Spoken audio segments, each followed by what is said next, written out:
Nú komið að rauða þræðinum með Ásmundi Magnússyni lækni. Með bókina Blóðsáttmálinn eftir Sten Nilsson kennara til hliðsjónar gerir Ásmundur leit að rauða þræði Biblíunnar. Hann tekur okkur inn í fortíð Ísraelsmanna og rannsakar hefði þeirra og fórnarathafnir. Hér er umsjónarmaður þáttarins, Ásmundur Magnússon.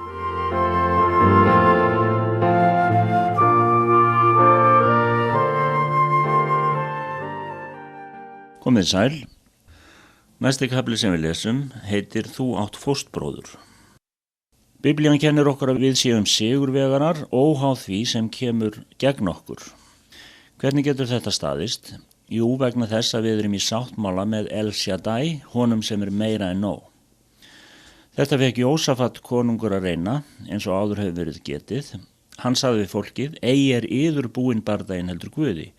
Og Davíð sagði, bardaginn er drottins, við getum sagt þetta sama. Sá sem er í sáttmála með drottni tapar ekki. Við eigum félaga sem hefur yfirburði, félaga sem berst með okkur. Hann getur ekki brugðið skyldum sáttmálans, hann er bundinn orði sínu. Ef Guð er með oss, hver er þá á móti oss, segir Páll í Rómarbréfinu 8:31. Þetta eru sáttmálsorð, þannig tala sá sem skilur innihald sáttmálans. Guð stendur við hlið okkar og þess vegna eru vandamál okkar einnig vandamál hans. Við eigum að rannsaka Biblíuna í ljósi blóðsáttmálans og skilja loforð hennar. Það er þessi sáttmáli innsiglaður í okkur með umskurn hjartans sem gerir það verkum að Guð verndar okkur, mætir þörfum okkar og læknar okkur og leiðir.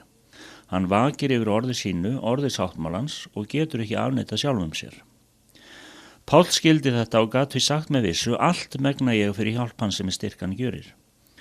Þú getur líka sagt þetta vegna þess að þú veist að þú ert ekki einn í neinu sem mætir þér. Þú átt fóstbróður, þú getur alltaf treyst mætti hans til að árangur náist á öllum sviðum lífsins. Þegar þú lendur í erfiðleikum, mundu þá að þú átt félaga sem hefur ótakmarkað visku. Segðu við hann, drottinn lítu á þessa erfiðleika. Ég kemst ekki út úr þeim, hjálparlaust, ég bið þig að leysa þetta. Jakob segir í bréfi sínu, ef einhvern eða brestur visku, þá bið ég hann Guð sem gefur öllum örlátlu og átölulaust og honum mun gefast. 1. kafla og 5. vers. Þú manst að í gamla sáttmálanum skiptust menn á beltum og vopnum og að orð Guðs þetta var, ég er þinn skjöldur. Þetta var hans aðferð til að lofa félaga sínum þeirri vernd sem hann þurfti á að halda. Í nýja sáttmálunum höfum við orðin að lokum styrkist nú í drottni og í krafti máttar hans. Efesbréf 6:10. Guð segir hér gegnum Pál að þú þurfir ekki að vera sterkur sjálfur þegar þú hefur hann sem félaga.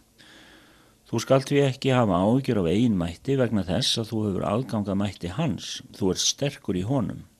Þegar ég er veikur þá er ég máttugur, segir Páll í 2. Korintharbréfi 12. kafla og 10. versi og drottinn segir við hann, mátturinn fullkomnast í veikleika. Vert ekki svo upptekinn af sjálfum þér að það sé til hindrunar. Lítu til félaga þíns í sáttmálanum og í hvers skipti sem þú gerir það við erfiðar aðstæður mun hann uppörfa þig og sína vöðva sína hinn yfirgnæfandi mátt. Þegar Davíð og Jónatan gerðu með sér sáttmála skiptust þeir á vopnum, sverðum, bógum og örvum.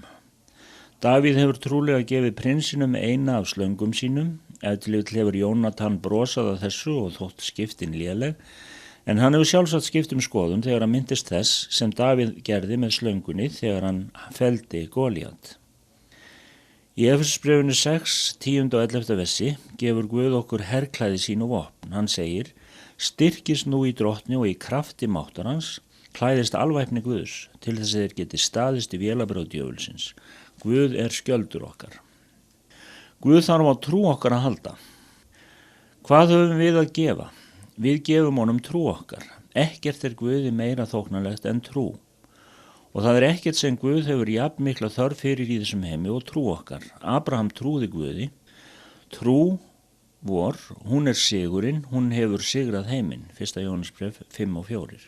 Hefur sigrað? Já, það er trú Guðs sem sigrar allt sem við fáum hlutdeild í. Í Rómverjabréfinu 12 talað þann mæli trúar sem Guð hefur úthlutað.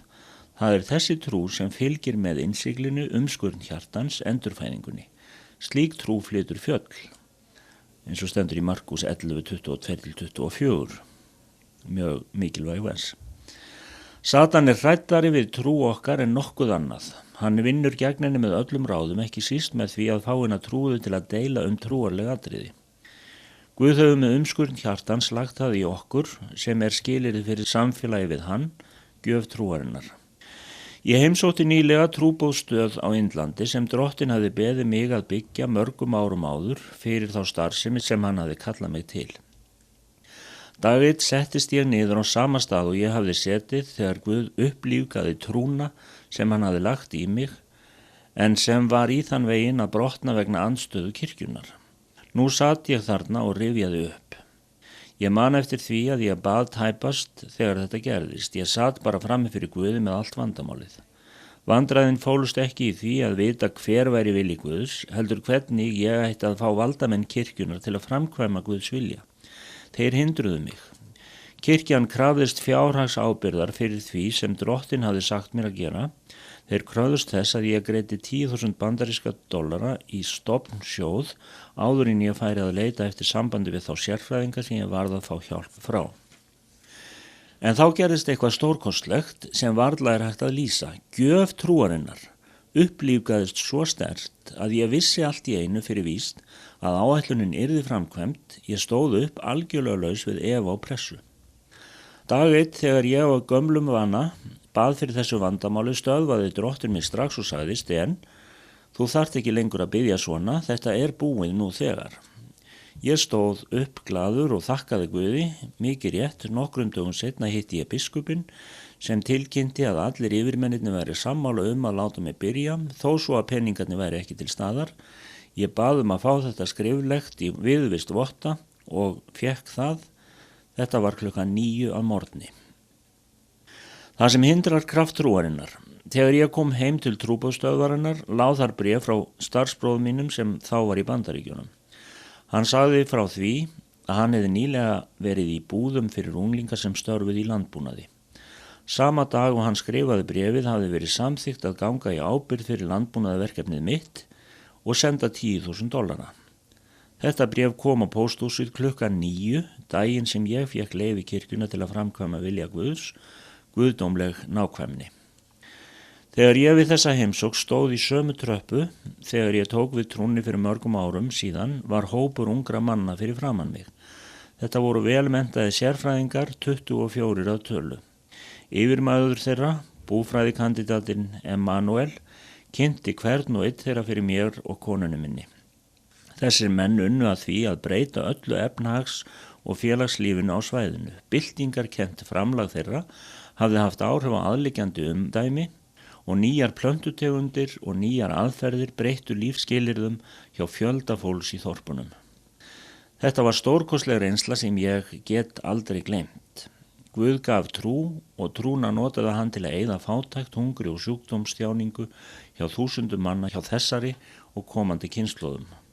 Og Sten hér að tala kristniboðsstarf sem hann vann í Indlandi sem ungu maður. Í sáttmála með Drottni verður hið ómögulega mögulegt. Allt megna ég fyrir hjálpan sem styrkan gjörir. Sáttmálinn sem innsiklaður með blóði á himnum og með hennum heilaga anda í hjörtum okkar gefur okkur réttindi til að hagnýta þau fríðindi sem til að sáttmálanum. Þau af arfleifð okkar. Trúaleg skinnhelgi og janniskar hugsanir geta stundum hindra kraft trúarinnar. Davíð gat ekki gengið til móts við Góliat fyrir en hann hafði klætt sig úr þungum herklæðum sáls. Hinn hefðbundnu trúarklæði geta verið jafn mikið til trafala fyrir þann sem Drottinn hefur gefið gjöf trúarinnar. Og þakka ég fyrir áheyrnina og Guð bless ykkur. Ásmundur Magnússon læknir stjórnaði þættinum Rauði þráðurinn. Bókin Blóðsáttmálinn skrifuð af Sten Nilsson kennara við Biblíuskólan Lífets Ord í Svíþjóð. Fylgstu með aftur í næstu viku en þá tekur Ásmundur upp Rauða þráðinn þar sem frá var horfið.